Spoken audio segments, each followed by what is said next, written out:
going to be talking about elements of drama in modern theater.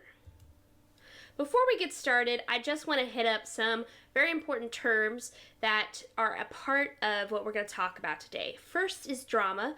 So when we're talking about drama, we are talking about a story that is supposed to be told in front of a live audience or performance for someone, as opposed to a book or an article that are supposed to be read as an individual.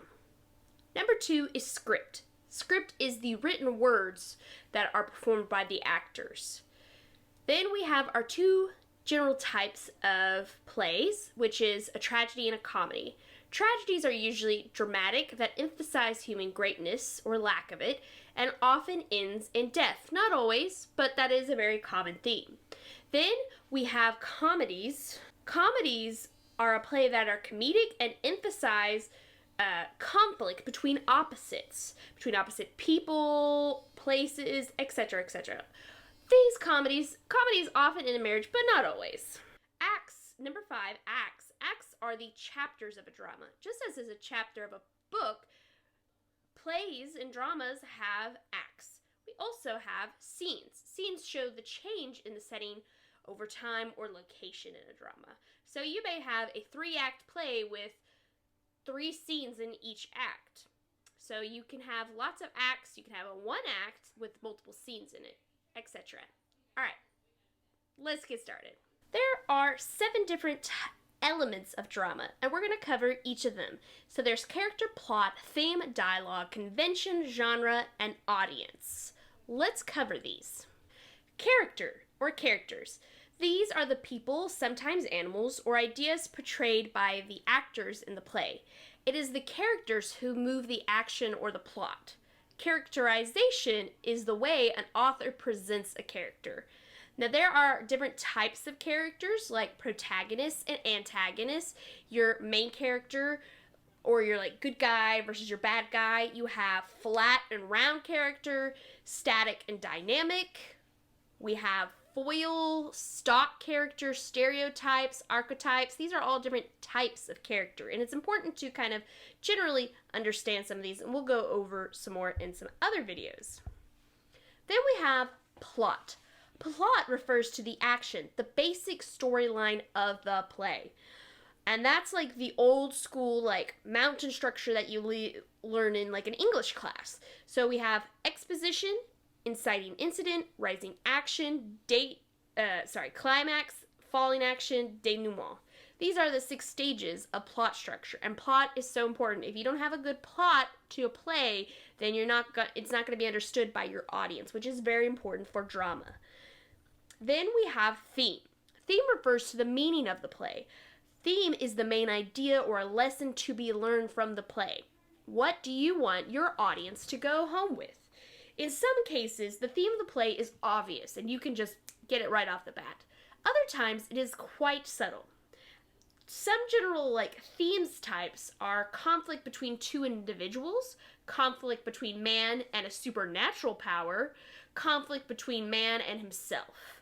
So these are all kinds of themes. So you could have, you can even have conflict between 2 groups. So say if you were doing a Holocaust play, you have these conflict between the Jews and the Germans, or in this case, the Nazis.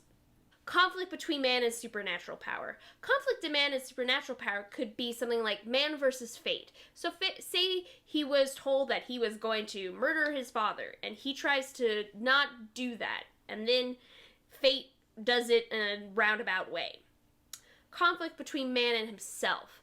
That's a hard one for a lot of people to get, but basically a man is someone, or man, this means anybody, they're standing in the way of what they want, and they don't even realize it sometimes, and sometimes they do. And that is theme. Then we have dialogue. Dialogue, this refers to the words written by the actual playwright and spoken by the character in the play. The dialogue helps move the action of the play along. There are various types of dialogue, like an exchange between 2 or more characters, a soliloquy or monologue, A soliloquy, a character that is typically alone on stage, delivers a long speech, which can be called a soliloquy. Sorry, that's a fun word to say. Emotions and innermost thoughts of the characters revealed in a soliloquy. Then there is a thing called a monologue. Usually monologues are told on stage with other characters listening. Dialogue usually means two people, and monologue means one person talking at length at a time. This is different than a soliloquy because monologues are usually spoken as with other people around, where a soliloquy is like by themselves. Then we have asides. Asides, this is spoken by a character to another character or to us as the audience, but is not heard by other characters on stage.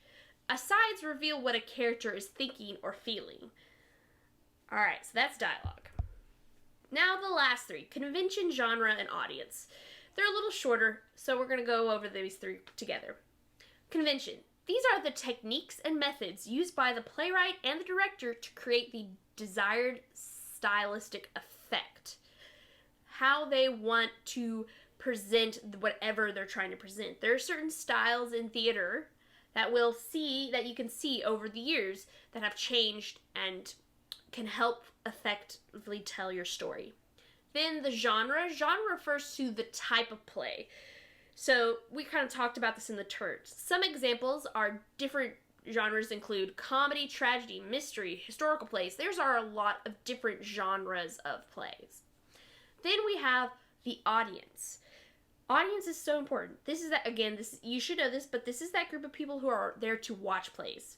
Many playwrights and actors consider the audience to be the most important element of drama, as all of the effort put into writing and producing a play is for the enjoyment of the audience, is to get something out of their audience, to make them feel something. Those are the elements in modern theater, and I hope you've learned a lot, and I will see you next time, Drama Llamas.